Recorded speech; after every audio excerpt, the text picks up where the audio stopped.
Are you looking to update your high school information on your Facebook page, but not sure how to do it? Well, you're in luck because today I'm going to walk you through a step-by-step guide on how to edit your high school on your Facebook page. First, open the Facebook app and log into your account. Then, tap the menu icon, 3 horizontal lines, and scroll down to tap Pages.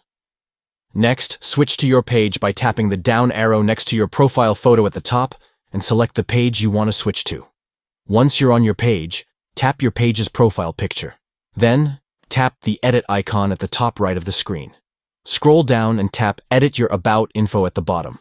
Under Education, tap the pencil icon next to your high school. Tap Edit School to make any changes. Finally, don't forget to tap Save at the bottom of the screen to save your changes. And there you have it. You've successfully edited your high school information on your Facebook page. I hope this guide was helpful for you. If you have any questions or need further assistance, feel free to leave a comment below. Thanks for watching.